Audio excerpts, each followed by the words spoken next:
C'est sur ce site emblématique du Cidobre que nous poursuivons notre déambulation. La Peiro Clavado, c'est le rocher le plus visité du secteur et c'est sous ces 800 tonnes de granit que s'est construite toute une histoire familiale.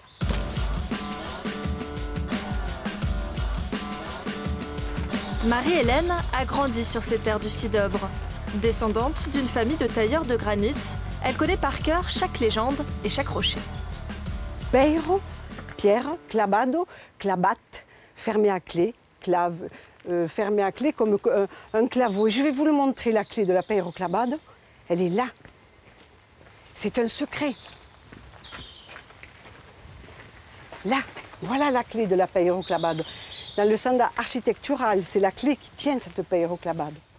Site touristique déjà au siècle dernier, elle a rapidement été protégée et classée monument naturel en 1912, comme tous les autres rochers du Cidobre. L'époux de Marie-Hélène, Jacques, est lui aussi petit-fils de granitier. Il a hérité du savoir-faire de ses ancêtres qui ont su dompter cette pierre avant lui. Elle est dure, elle éclate, elle est, oui, fragile. On peut le comparer un peu au verre, dans le sens où elle peut se casser facilement, mais l'éclat est aussi intéressant et amène des idées.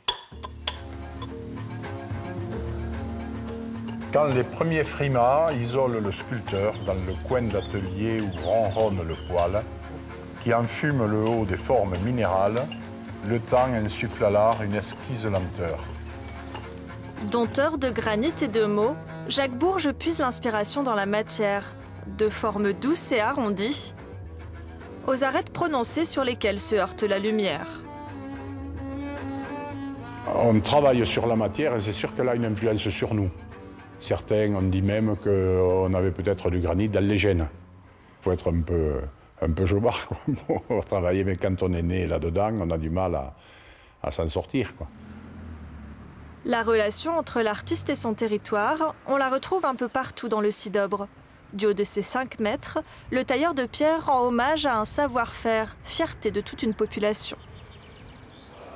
Un peu plus haut, dans l'église de la Crouzette, c'est le procédé breveté du point-relief qui fait revivre la scène.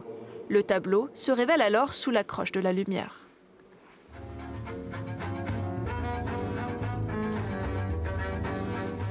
Nous terminons notre voyage ici, dans l'une des plus grandes collections privées de minéraux d'Europe.